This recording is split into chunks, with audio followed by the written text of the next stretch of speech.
Bismillahirrahmanirrahim. Mata kuliah kita tahfiz hadis 1. Nanti ada tahfiz hadis 2. Sekarang semester 2 ya. Baik. Sebagai pengenalan dengan mata kuliah ini, tahfiz hadis 1 ini kita akan melatih dan menghafal hadis-hadis arba'in urutan 1 sampai 20. Hadis arba'in yang disusun oleh Imam An-Nawawi. Bukan hanya sekedar matannya, tapi juga lengkap dengan sanadnya. Ya, lengkap dengan sanadnya. Di samping itu, antum juga dituntut untuk memahami makna daripada hadis itu. Jangan hanya sekedar hafal, tapi maknanya juga mesti paham. Dan sistem kuliah kita nanti Ustadz sampaikan pertama sekali cara bacanya, kemudian makna ijmali dari hadis itu, berikutnya antum diminta untuk setor hafalan. Setor hafalan secara offline dan mungkin juga nanti secara online ataupun dalam bentuk video rekaman. Baik, kewajiban yang mesti antum selesaikan sebagaimana pada setiap mata kuliah. Yang pertama ada kewajiban mandiri, itu berupa kehadiran di kelas. Untuk 2 SKS itu sebanyak 14 kali pertemuan. Dan tidak boleh tidak hadir kurang dari 75% dari keseluruhan pertemuan kita. Berarti 16 dikali 75% berapa? Nah, 12 kali. Jadi sebanyak 12 kali itu mesti ada di kelas. Nah, yang tidak memenuhi kehadiran sebanyak 12 kali berarti tidak memenuhi persyaratan. Apapun alasannya, apakah karena sakit atau karena ada urusan ataupun karena apa saja alasannya, hakikatnya kan tidak ada di kelas, berarti dianggap tidak hadir. Hanya saja kalau yang memberikan izin ya ada etikanya. Berarti kalau yang tak datang tanpa izin berarti memang tak ada etikanya. Tapi hakikatnya dua-duanya kan sama-sama tak ada wujudnya di kelas. Dan itu tidak boleh lebih daripada 4 kali. Itu kewajiban pertama yang mesti antum selesaikan. Kewajiban yang kedua, sebagai pengganti kewajiban struktur, kalau mata kuliah lain biasanya membuat makalah. Dan ini tentu adalah menghafal hadis, kemudian juga menyampaikan maknanya. Hadis kita sedikit, hanya 20 hadis saja. Lalu setelah Ustadz sampaikan dalam pertemuan pertama atau kedua, bagaimana cara membaca hadis, kemudian makna ijmalinya, minggu berikutnya antum sudah bisa menyetorkan hafalan. Ditambah dengan menyampaikan makna ijmali daripada hadis yang dibaca. Itu yang harus diselesaikan. Kemudian yang ketiga, itu masalah kehadiran ya. Kehadiran atau tugas mandiri itu nilainya sebanyak 15%. Itu juga dengan hafalan. Kemudian yang ketiga, kita akan laksanakan ujian tertulis. Ujian tertulis sebagai UTS, dan itu dalam bentuk menulis hadis, mungkin juga menyambung hadis, mungkin juga untuk menyempurnakan atau menyampaikan makna ijmali daripada hadis itu. Kemudian terakhir, kewajiban yang mesti antum selesaikan adalah mengikuti ujian tertulis akhir semester, UAS, sama dengan UTS. masing-masing. Untuk WTS dengan UAS itu 35%, 35%. Itu sama dengan mata kuliah yang lain. Ya. Jadi usahakan betul selalu hadir. Jangan sampai ada halangan. Walaupun sakit, ya sakit-sakit dikit, kalau cuma demam datang saja lah. Karena demam itu sebetulnya bukan sakit. Demam itu ibaratnya servis tubuh itu. Tapi kalau memang tidak sanggup, apa boleh buat.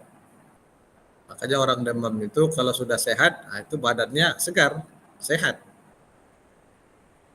Sebetulnya kalau sanggup untuk tidak minum obat, ya dosa minum obat. Kalau sanggup. Karena dulu para sahabat, orang-orang salaf dulu menyukai demam itu. Karena setelah demam badannya sehat, badannya segar.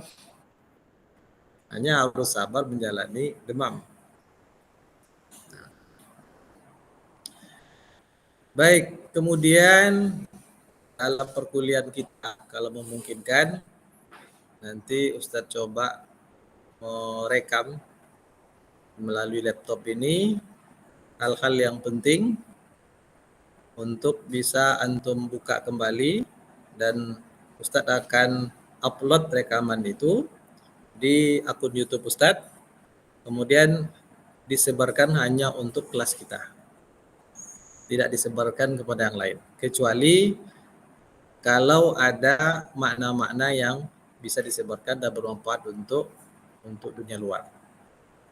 Ya, antum bisa cari akun YouTube Ustadz, nama akunnya Adinata Kuliah Hadis. ADY Nata Kuliah Hadis AN. Nah, itu akun YouTube Ustadz yang sengaja dibuat untuk tujuan menyebarluaskan dakwah. Jadi antum bisa mendukung, bisa mendengarkan kajian-kajian yang Ustadz sampaikan di banyak tempat di situ. Karena rata-rata pengajian-pengajian yang Ustadz isi, kalau mungkin untuk direkam, di samping yang lain juga merekam, nah itu Ustadz upload di akun YouTube ini. Mudah-mudahan dengan dukungan kita bersama, dakwah ini, khususnya dakwah digital, bisa berkembang lebih pesat dan bisa menghiasi lebih banyak dunia media sosial kita. Karena sekarang kan tak mungkin lepas dari dunia media sosial. Daripada hal-hal yang tak bermanfaat, lebih banyak mendominasi, mendingan kita semakan bagaimana dunia media sosial kita itu lebih banyak isi dengan hal-hal yang bermanfaat. Nah, dalam akun Ustadz itu antum bisa mencari, diantaranya ada kajian hadis, hadis-hadis Nabi, kemudian ada kajian tafsir, tapi belum terlalu banyak ini. Tafsir itu merupakan ada tafsir Ibnu Katsir, ada kajian juga Bidayatul Mujtahid, ditulis oleh Musdi, kemudian ada isikan tentang Tarjih Muhammadiyah, nah, beberapa masalah dalam Tarjih Muhammadiyah ada di situ. Kemudian ada juga video pelatihan tahfiz hadis dan syarah hadis untuk musabaqah tilawatul Al-Quran dan hadis, baik untuk tingkat Provinsi Riau ataupun untuk tingkat kabupaten. Tapi intinya ada pelatihan tahfiz hadis berupa video-video. Jadi teman yang ini tidak terbuka, ini tertutup. Yang bisa mengakses hanya orang yang menghubungi Ustaz saja. Itu Ustaz peruntukkan untuk memberikan pelatihan bagi peserta MTQ di Provinsi Riau, baik untuk provinsi ataupun pada level kabupaten. Jadi kalau ada antum yang ingin ikut musabaqah tilawatul Quran cabang tahfiz hadis dan syarahnya itu bisa dilatih. Tapi untuk ikut di Riau itu mesti KTP-nya Riau. Tidak menerima KTP di luar Riau. Nah, itu bisa. Yang mengherankan Ustaz dan agak disayangkan juga, sudah beberapa kali Ustaz menjadi hakim MTQ di bidang tahfiz hadis, belum satu pun mahasiswa ilmu hadis ikut. Padahal kriteria umurnya maksimal 23 tahun lebih dari 11 bulan. Jadi kalau antum ada yang berkata ke beliau, nah bisa nanti kalau mau bisa diorbitkan, dilatih untuk ikut cabang tahfiz hadis. Bahkan sekarang ada 3 cabang di bidang hadis. Yang pertama ada cabang 100 hadis dengan sanad. Yang kedua 500 hadis tanpa sanad. Dan yang ketiga ada cabang karya ilmiah hadis, karya tulis ilmiah hadis, KTIH. Alhamdulillah ini untuk pertama kali di Riau, dan untuk cabang ini ada 2 orang yang sudah ikutkan kemarin yang sudah didaftarkan untuk MTQ Riau nanti bulan Mei, itu dari mahasiswa ilmu hadis. Tapi yang bagian tahfiz belum ada ini. Belum ada. Biasanya yang dari tahfiz itu banyak yang paling bagus dari Rohil, ada Tembilahan, kemudian dari Vokalis dan dari Kampar. Yang bukan barunya kurang. Atau yang dari Riau. Nah, itu barangkali perkenalan singkat kita. Sekarang kita masuk kepada melihat hadis-hadisnya. Saya akan bacakan hadisnya, perhatikan cara membacanya, kemudian makna singkatnya, kemudian minggu depan itu sudah mulai penyetoran hadis.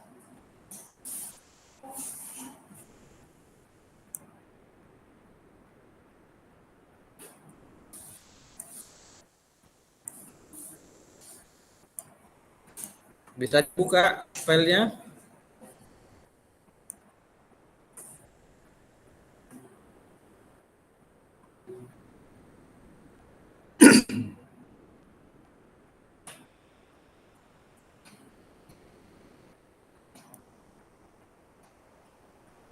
Baik, kita lihat hadis yang pertama.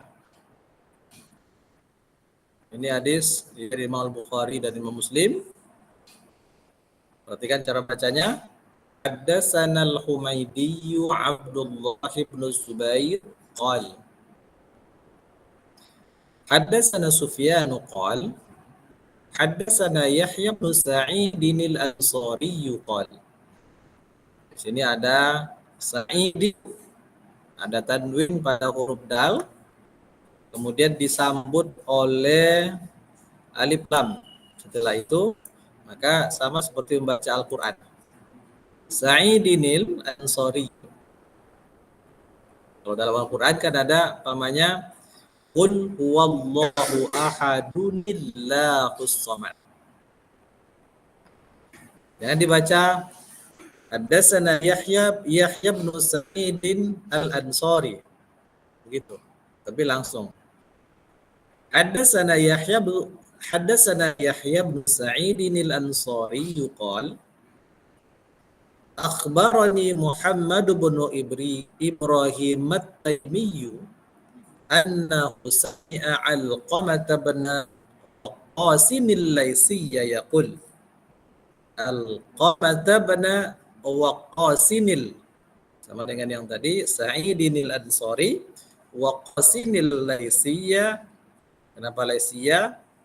Karena dia sebagai badal daripada Alqamah yang i'rabnya sebagai maf'ul.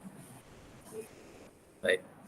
Annahu sami'a Alqamah bin Waqqas al-Laysiyya yaqul Sami'tu Umar bin Al-Khattab radhiyallahu anhu 'ala al-minbar qala Sami'tu Rasulullah sallallahu alaihi wasallam yaqul innamal a'malu binniyat wa innama likulli imri'in ma nawa faman kanat hijratuhu ila dunya yusibuha aw ila imra'atin yankihuha fa hijratuhu ila ma hajara ilaih. Kalau dalam perlombaan bapak tahfiz hadis, itu yang dinilai itu pertama tahfiznya, ketepatan bacaannya, jangan sampai ada yang gagal. Kemudian bahasnya, kalau seandainya seperti tadi, pokoknya terbaca Sa'idil Ansori itu yang satu baris. Tapi Sa'idil Ansori sama dengan Waqasinil Laisiyah. Kalau terbaca Waqasil Laisiyah itu satu baris. Begitu juga ketika membaca sallallahu, dengan dibaca Rasulullah sallallahu alaihi wasallam, itu salah. Jadi perhatikan pada lafaz shalla ada tasdid pada huruf lam, maka dibaca dengan tasdid. Rasulullah sallallahu alaihi wasallam. Banyak yang terdapat di sini yang membaca Rasulullah sallallahu, hilang satu huruf. Dari kata shalla menjadi sholah berbeda artinya. Nah, jauh sekali artinya. Kalau sholah itu kan bisa berarti membakar. Orang yang dibakar dalam neraka. Tapi kalau sholah itu sholawat. Beda sekali artinya. Itu perlu diperhatikan. Kemudian yang kedua di dalam musabaqah yang dinilai itu adalah masalah tajwidnya. Makharijul hurufnya, sifatul hurufnya, panjang pendeknya. Tapi panjang pendek membaca hadis itu tentu tak sama panjang pendek saat baca Al-Quran. Yang dibaca namanya kan seperti bacaan Al-Quran yang ada sampai 6 harokat, ada seperti itu. Tapi standarnya pada hadis, yang penting tidak merubah makna kalimat. Itu sudah cukup. Tapi kalau merubah makna, itu salah. Nah, kemudian yang ketiga dalam yang dinilai dalam perlombaan musabaqah itu adalah masalah fasohahnya. Fasohah termasuk di mana wakaf dan ibtida, di mana berhenti membaca, di mana memulai, itu wakaf dan ibtida. Kemudian cara membacanya, apakah suaranya itu sudah berubah dari huruf yang seharusnya atau baris yang seharusnya. Umpamanya begini, kata Allahu Akbar, ya kan hamzah Allah. Kalau dibaca Allah itu salah, itu kena fasohanya. Atau di sini namanya al-qamata bena waqasil pada waqo, tapi waqo. Nah, itu salah. Jadi perubahan bunyi yang seharusnya fathah huruf A itu kan cara membacanya harus dengan membuka mulut sehingga jelas fathahnya. Jadi setiap baris fathah mulut dibuka. Haddatsana. Kalau tak terbuka, bacaan fathahnya tidak sempurna. Nah, itu yang perlu diperhatikan. Baik. Kita ulang sekali lagi. Haddatsana al-Humaydi Abdullah bin Zubair qala haddatsana Sufyan qala haddatsana Yahya bin Sa'id al-Ansari qala akhbarani Muhammad bin Ibrahim at-Taimi annahu sami'a Alqamah bin Waqqas al-Laysiyya yaqul sami'tu Umar bin al-Khattab radhiyallahu anhu 'ala al-minbar qala sami'tu Rasulullah sallallahu alaihi wasallam yaqul innamal a'malu binniyat wa innama likulli imri'in ma nawa faman kanat hijratuhu ila dunya yusibuha aw ila imra'atin yankihuha fa hijratuhu ila ma hajara ilaih. Rawahul Bukhari wa Muslim. Nah, kira-kira begitu cara membacanya. Baik, sekarang kita terjemahkan. Yang penting antum tahu dan paham tentang makna umumnya. Haddatsana al-Humaydi Abdullah bin Zubair. Kata Imam Al-Bukhari, haddatsana, mal ma'na haddatsana? Telah menceritakan kepada kami. Siapa fa'ilnya? Siapa yang menceritakan? Al-Humaydiyu. Al-Humaydiyu itu gurunya Imam Al-Bukhari. Abdullah bin Zubair itu namanya. Jadi Imam Bukhari mengatakan Al-Humaydu Abdullah bin Zubair menceritakan kepada kami. Dia berkata, Haddatsana Sufyan. Sufyan telah menceritakan kepada kami. Dia berkata, Haddatsana Yahya bin Sa'id al-Ansari qala. Yahya ibn Sa'id al-Ansari menceritakan kepada kami. Berarti guru dari Sufyan.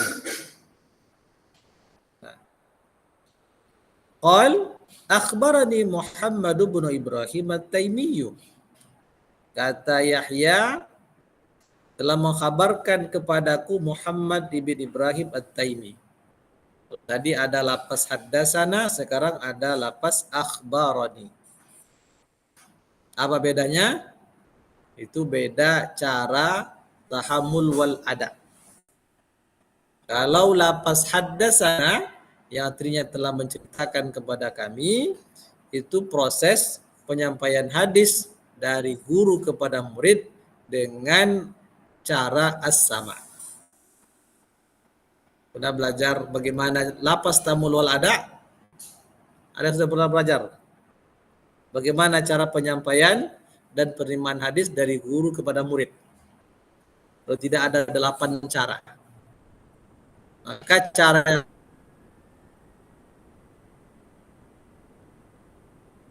yang pertama itu namanya as-sama. As-sama, seorang guru menyampaikan hadis, kemudian murid mendengarkan dengan baik, mungkin menghafal ataupun mencatat, itu namanya as-sama. Telah menceritakan kepada kami. Nah, adapun lafaz akhbarani telah mengkabarkan kepadaku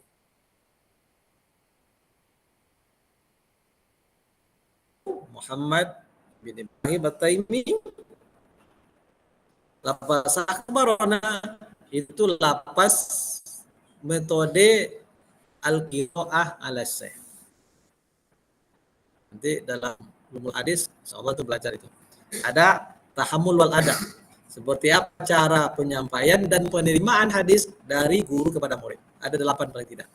Yang paling tinggi caranya adalah as-sama, lafaznya haddatsana atau sami'tu, boleh juga. Kalau akhbarana itu metode al-qiraah al-syekh atau al-arab.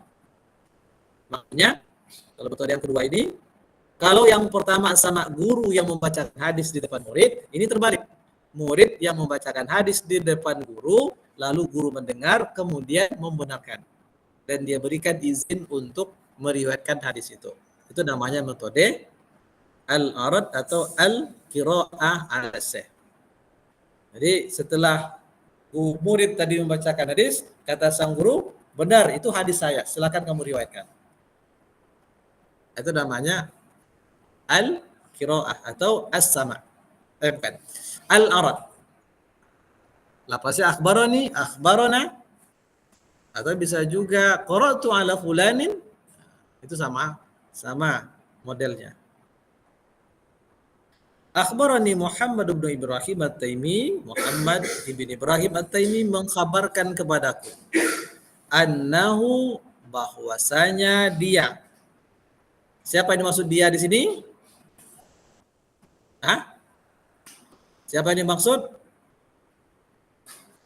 Adalah Muhammad bin Ibrahim at-Taimi. Bahwasanya dia Sami'a Alqamah bin Waqqas al-Laisiyah. Dia pernah mendengar Alqamah ibn Waqqas al-Laisi. Yaqul, dia berkata, Alqamah. Kata Alqamah, sami'tu Umar bin Al-Khattab radhiyallahu anhu 'ala al-minbari qala.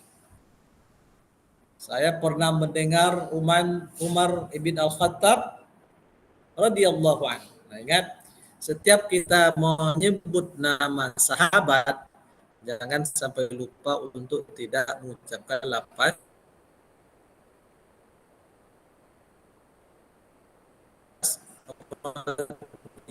radhiyallahu anhu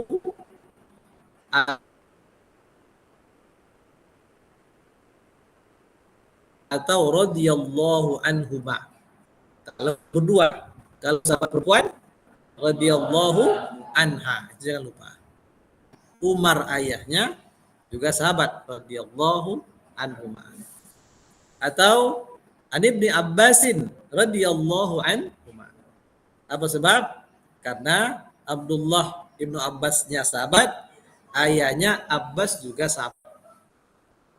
Radhiyallahu anhuma. Kalau perempuan radhiyallahu anha. Hanya an Aisyata ummul mukminin radhiyallahu anha. Nah, kira-kira begitu. Saya mendengar Umar bin Al-Khattab radhiyallahu anhu di atas mimbar, dia berkata, berarti dalam khutbahnya, sami'tu Rasulullah sallallahu alaihi wasallam yaqul. Saya pernah mendengar Rasulullah sallallahu alaihi wasallam bersabda, innamal a'malu binniyat. Sesungguhnya hanyalah amal itu tergantung kepada niat-niat amal itu. Niat-niat pelakunya. Lapas innama, itu apa sigatnya itu? Hah? Kalau ditanya sigat, pertama jawabannya salah satu dari yang tiga. Isim, fi'il, huruf. Apa sigatnya? Innama. Apa sigat kata innama? Fi'il? Bukan. Isim? Nah, ini ikhtilaf ini. Sebagian isim, sebagian huruf. Innama sigatnya huruf. Baik. Dia adalah huruf. Apa fungsinya? Ya, takkid dan hasab. Membatasi. Dia berfungsi menguatkan sekaligus membatasi. Lil hasab. Jadi innama al-a'malu binniyat. Sesungguhnya amal-amal itu hanyalah. Dari kata hanyalah itulah yang mengandung makna pembatasan. Dibatasilah amal itu sesungguhnya hanya berdasarkan niat-niat saat melakukan amal itu. Ini memang hadis yang paling agung ini. Hadis yang paling banyak mesti diamalkan dalam amal perbuatan kita. Tergantung apanya?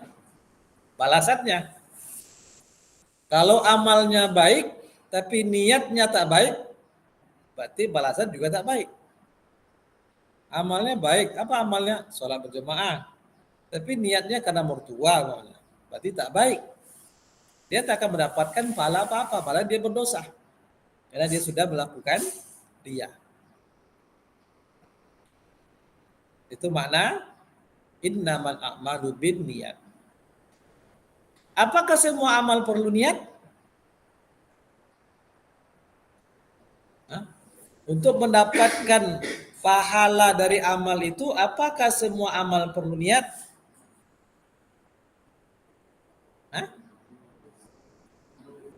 Perlu tak? Apa dasarnya?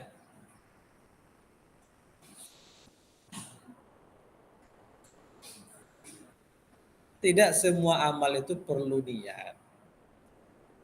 Tapi tetap dihisab dan tetap bisa mendapatkan pahala. Kalau antum mau BAB di WC, perlu niat enggak? Sengaja aku BAB di WC. Tidak ada itu. Tanpa niat pun, asalkan kita orang yang soleh, dapat pahala. Ketika mengucapkan salam kepada kawan, jumpa di tengah jalan, sengaja aku mengucapkan salam kepada Allah Ta'ala, Assalamualaikum. Tidak ada itu. Tapi yang perlu niat itu ibadah-ibadah mahdhah.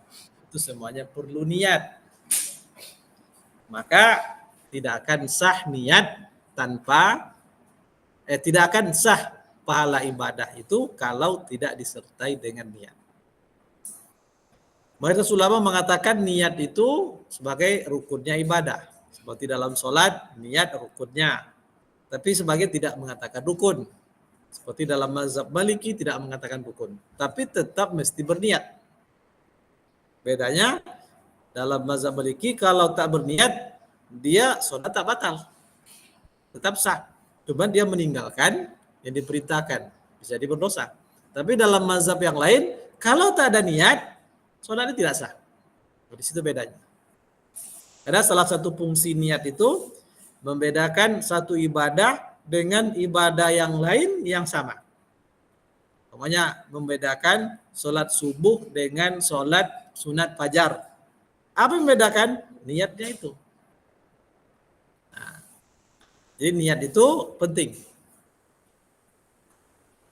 Nah, kemudian kalau Imam Syafi'i menyebutkan kalau tidak salah, hadis ini itu sepertiga agama. Sangat penting. Jangan sampai ada yang tak tahu hadis ini. Itu rugi sekali. Jadi nanti amalnya di akhirat tidak berpahala karena tak ada niat. Jadi ini sepertiga agama. Sebab agama itu amalan terdiri dari 3 saja. Yang pertama amalan hati, yang kedua amalan anggota badan, yang ketiga amalan apa? Pikir ya, akal. Sepertiganya ini. Kalau Abu Daud menyebutkan dari 4.000 hadis-hadis dalam bab fikih itu bisa diwakilkan kepada 4 hadis saja. Bayangkan itu. Dari 4.000 hadis dalam bab fikih itu bisa diwakili oleh 4 hadis saja. Salah satunya adalah hadis innamal a'malu binniyat. Jadi penting sekali. Perhatikan niat. Dan niat itu mesti ikhlas. Apa itu ikhlas? Apa itu ikhlas?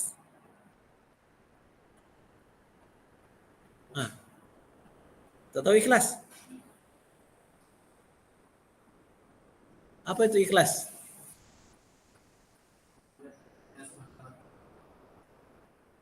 Kalau makna kata ikhlas itu apa? Kan? Kalau kita sudah selesai belajar, khalas. Apa artinya? Hah? Selesai itu sudah tidak ada lagi. Makna kata akhlasa, makna asalnya adalah bersih. Kenapa kata ini dipakai untuk makna niat hanya karena Allah? Karena dalam beramal itu harus membersihkan semua niat, semua tujuan, kecuali satu tujuan. Tujuan yang satu itu mesti bersih. Kalau tujuan yang satu itu tidak bersih, maka berarti tidak bisa dikatakan ikhlas. Jadi kebersihan niat tujuan itulah yang dinilai dengan ikhlas. Tujuan yang satu itu yaitu untuk mengharapkan keridhaan Allah. Itu baru ikhlas. Nah, wa innama dan sesungguhnya hanyalah likulli mri'in ma nawa. Ada kata li di situ. Li di situ menunjukkan milik atau hak atau pahala. Dan sesungguhnya milik setiap orang adalah apa yang sudah dia niatkan. Apa yang sudah diniatkan. Maka niat baik pun kalau tidak sampai terrealisasi itu sudah dikasih satu pahala. Begitu Maha Rahman dan Rahimnya Allah Ta'ala. Berniat saja tapi tak sempat melakukan itu sudah diberi satu pahala. Bahkan kalau ada orang yang sudah berniat untuk maksiat lalu dia tinggalkan, dikasih satu pahala. Kalau dia kerjakan maksiat itu hanya satu dosa. Dia tinggalkan dapat satu pahala. Nah, begitu besarnya. Kalau berniat amal baik 10. Jadi wa innama likulli imri'in ma nawa. Dan sesungguhnya hanyalah yang menjadi milik atau yang akan diberi pahala menjadi milik bagi setiap orang hanyalah apa yang sudah dia niatkan. Tapi ini amal-amal yang mahdhu tadi. Kalau amal yang lain ada yang tak perlu niat, ada juga yang perlu niat. Nah, ini kalimat berikutnya ini terkait dengan sebab urutnya hadis ini. Faman kanat hijratuhu ila dunya yusibuha au ila imra'atin yankihuha. Faman itu huruf mannya huruf syarat. Maka siapa yang hijratuhu itu isim daripada kana. Kanat atau kana itu fi'il madhi nakis yang isimnya adalah hijratuhu.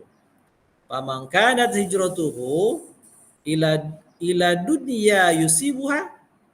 Siapa yang hijrahnya untuk mendapatkan dunia atau kepada dunia yang ingin dia dapatkan, kan hijrahnya kepada dunia untuk mendapatkan dunia itu, au ilam ra'atin atau hijrahnya itu menuju perempuan yang ingin dia nikahi. Fa hijratuhu ila ma hajara ilaih. Maka hijrahnya itu hanya kepada apa yang dia berhijrah kepadanya. Artinya apa? Dia hanya mendapatkan apa yang dia inginkan saat hijrah itu. Tapi tidak mendapatkan pahala. Nah, itu masalahnya. Padahal pahala hijrah itu pahala yang sangat besar, yang tidak ada lagi pahala besar hijrah setelah penaklukan kota Mekah tahun ke-8 Hijriah. Apa hadisnya? La hijrata ba'dal fathi. Tak ada lagi hijrah. Artinya tak ada lagi pahala besar hijrah itu setelah penaklukan kota Mekah. Kapan itu? Tahun ke-8 Hijriah. Apa sebab? Karena Mekah sudah ditaklukkan. Tantangan untuk hijrah tidak seberat sebelum waktu Mekah. Nah, siapa yang hijrah sebelum waktu Mekah, dia mendapatkan pahala besar hijrah. Tapi yang hijrah setelah itu tidak ada lagi. Walakin niyatu dua jihadun. Tapi kalau ingin mendapatkan pahala besar, hanya lagi dengan cara jihad dan niat yang ikhlas dalam semua amal. Nah, hadis ini dari sisi sebab wurud itu berkaitan dengan seorang laki-laki. Seorang laki-laki yang melamar seorang perempuan namanya Fatimah binti Qais. Ini saat menjelang hijrah. Fatimah mau menerima pinangan laki-laki tadi dengan syarat. Apa syaratnya? Kalau mau berhijrah dari Mekah ke Madinah. Maka laki-laki tadi hijrahlah dari Mekah ke Madinah, tapi tujuannya nampak jelas hanya untuk menikahi Fatimah binti Qais tadi. Melihat peristiwa itu, maka sahabatnya bertanya, bagaimana ya Rasulullah ada laki-laki yang hijrah untuk menikahi seorang perempuan? Maka muncullah hadis ini. Berarti dia hanya mendapatkan perempuan yang ingin dia nikahi dan tidak mendapatkan pahala hijrah. Tapi dalam hadis tidak disebutkan apakah dia berdosa, tidak. Dia tak berdosa karena yang dilakukan bukan maksiat. Memang dia ingin menikahi perempuan tadi, ma'ruf. Tapi ruginya tidak mendapatkan besarnya pahala hijrah. Kalau seandainya dia berhijrah karena Allah, dia dapat dua-duanya. Bisa menikahi Fatimah binti Qais dan dapat pahala besarnya hijrah. Itu makna hadis yang pertama. Kita lihat hadis yang kedua. Betul masih ada ya?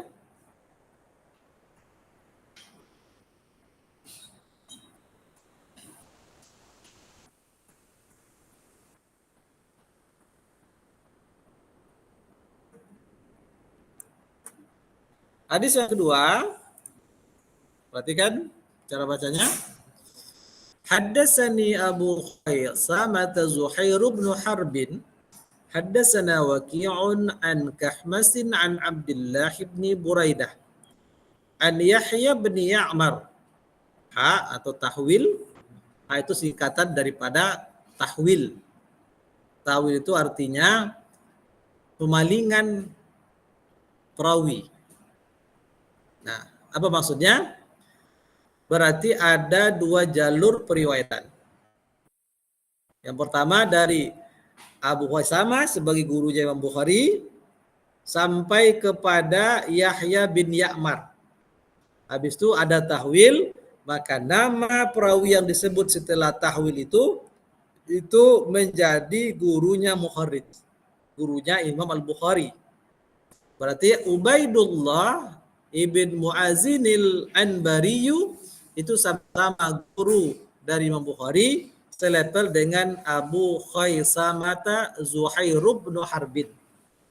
Berarti ada dua guru Imam Bukhari di sini. Berarti diambil dari dua jalur periwayatan. Pertama dari jalur Abu Khaisamah, yang kedua dari Ubaidullah bin Mu'az Al-Anbari. Paham kira-kira? Tahwil itu? Nanti dalam mata kuliah metode takhrir atau praktek takhrir hadis itu ada itu. Terutama saat membuat ranji sanad atau itibaru sanad. Artinya pertama Imam Bukhari menerima dari jalur Abu Khaisamah, Zuhair, kemudian kepada Waqi', dari Kahmas, dari Abdullah sampai Yahya. Kemudian Bukhari juga menerima dari Ubaidullah bin Mu'az Al-Anbari, dari ayahnya, dari Kahmas, dari Abi Buraidah, dan dari Yahya bin Ya'mar. Ada dua jalur. Itu makna tahwil. Jadi huruf H itu nama perawi yang disebut setelah tahwil itu adalah guru langsung dari Mukharrij. Kalau dalam ini sama tabaqatnya atau posisinya dengan Abu Khaisamah Zuhair bin Harb. Baik. Qala Abdullah bin Umar bin Al-Khattab radhiyallahu anhuma. Ya, yang mengatakan Abdullah ibn Umar ibn Al-Khattab radhiyallahu anhu berkata, "Haddatsani abi." Siapa yang berkata ini? Siapa yang berkata? Abdullah. Ayahnya siapa? Umar bin Khattab. Haddatsani abi. Telah menceritakan kepadaku ayahku Umar bin Al-Khattab radhiyallahu anhu qala. Ayahku Umar bin Khattab. Nah, berarti Umar ini itu badal dari kata abi. Umar mengatakan, "Bainama nahnu inda Rasulillah sallallahu alaihi wasallam zata yaumin." Bainama itu merupakan zarab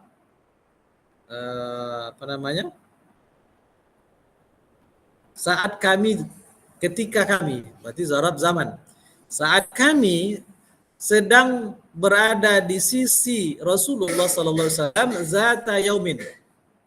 Berarti tadi zarab makan, ini zata yaumin pada suatu hari. Berarti zarab zaman. Saat kami sedang berada di samping Rasulullah sallallahu alaihi wasallam pada suatu hari, iz ini bermakna fajatan, tiba-tiba.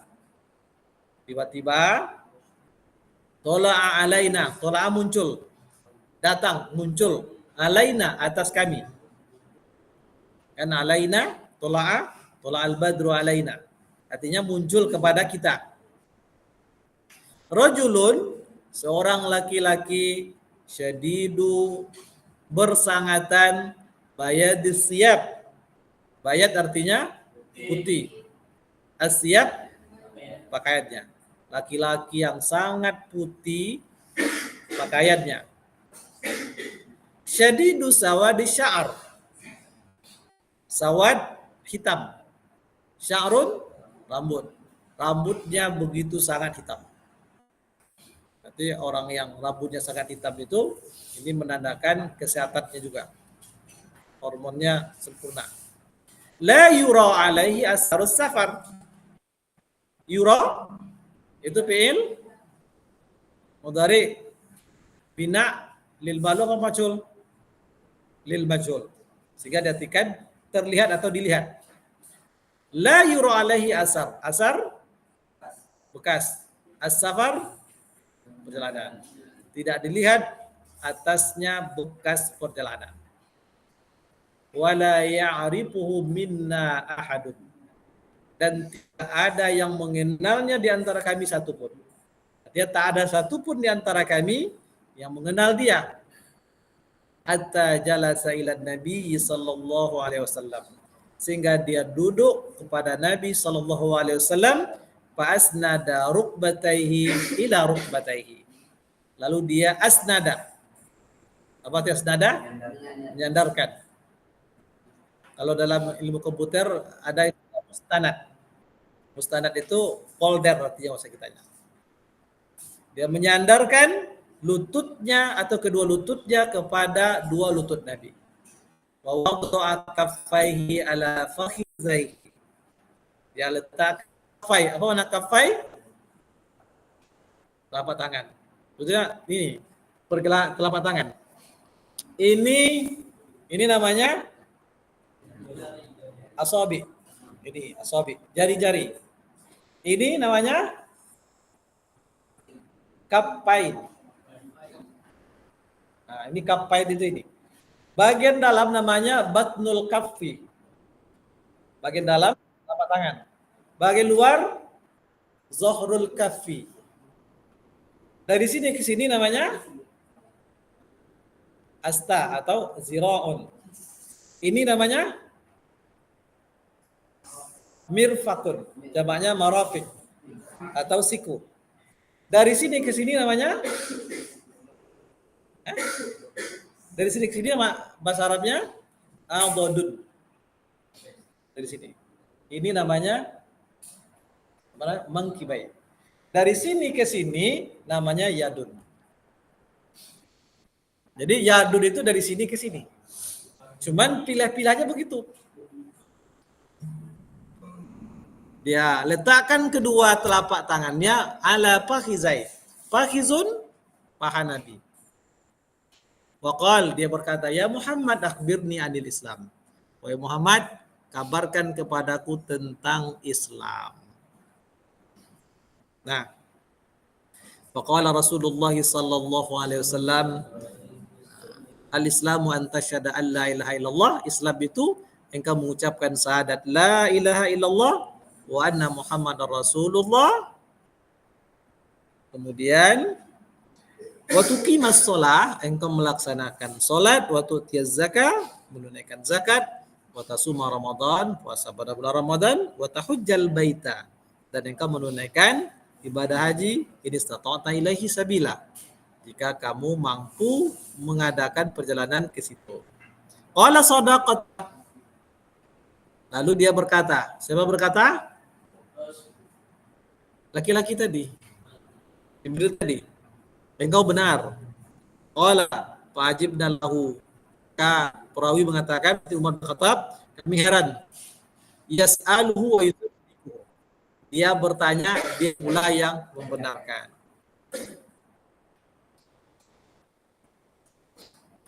Kemudian qala fa akhbirni anil iman. Dia berkata lagi, kabarkan kepadaku tentang iman.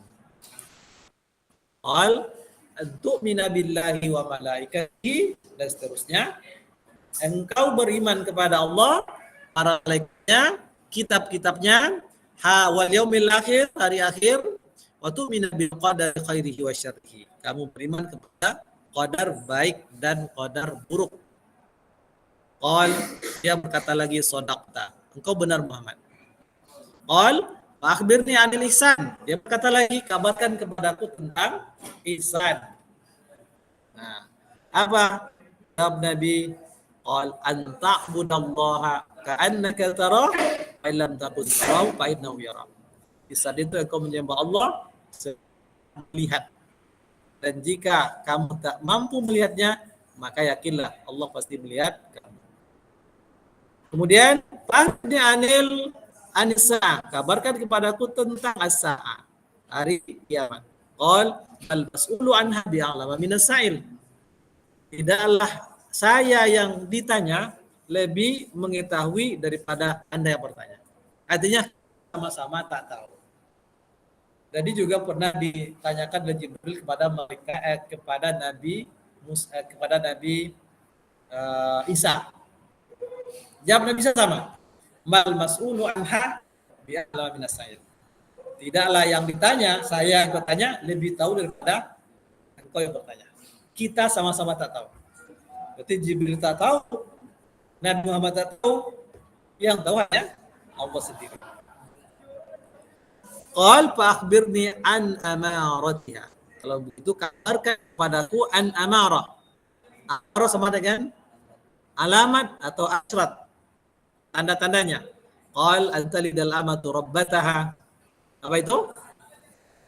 Tanda-tandanya talida, walada yalidu, melahirkan. Al-amatu, budak perempuan melahirkan rabbataha, tuannya.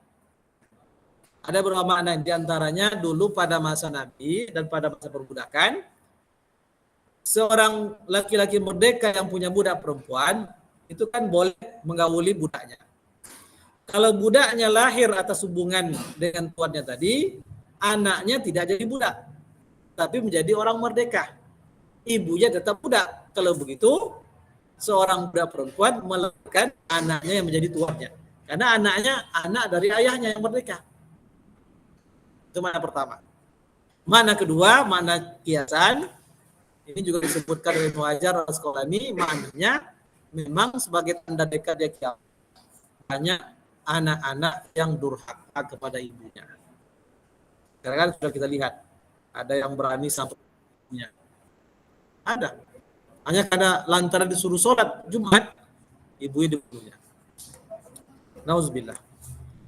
Wa antara al-khufatal uratal ala tari'asha yatatawaluna fil bunyan. Dan kamu melihat al-khufata, orang yang berpanjang kaki, tak pakai sandal. Al-urata al-ala. Al-urata bertelanjang pakaian dada, tidak ada pakaian di atasnya, baju. Al-alah miskin. Miskin, ria'a dari kata ra'i, ro'a, pengembara. Karena hadis kullukum ra'in, semua kamu adalah pengembala. Diartikan pemimpin, kenapa? Karena kerja pemimpin itu mengembalakan rakyat. Maka pakai kata ra'in. Kalau yang penggembala kambing, bisa dia mau mengarahkan kambing ke mana, dia bisa. Pemimpin juga begitu, bisa mengembalakan rakyatnya. Mau disejahterakan urusan dia, mau dizalimi urusan dia. Nah, pemimpin hanya ra'in, bisa mengembalakan rakyatnya. Itu makna dari kata ra'in, yang jamaknya ru'a. Asya itu kambing. Ya, atau waluna fil bunyan, mereka berpanjang-panjang atau berlomba-lomba dalam mendirikan bangunan. Qal summa intalaqa, kemudian dia falabistu maliya, laki-laki tadi berpaling dari Nabi, falabistu maliya, maka tinggal kami tercengang saja. Maliya, kami tinggal tercengang melihat perilaku laki-laki tadi. Summa qali, kemudian Rasulullah berkata kepadaku, ya Umar, wahai Umar, atadri manis sa'il, tahu enggak siapa yang bertanya? Qultu Allah wa Rasuluhu a'lam. Saya katakan Allah dan Rasulnya tahu. Ini adab sahabat. Kalau Rasul bertanya, jawab Allah dan Rasulnya lebih mengetahui. Maka Nabi menjelaskan, fa innahu Jibril, Sesungguhnya dia adalah Jibril, atakum dinakum. Dia datang kepada kalian mengajarkan kalian. Baik, nanti ini antum hafal sekalian maknanya. Kita setoran sampaikan juga maknanya. Ya. Ada pertanyaan sampai di situ? Ada? Ya. Ya.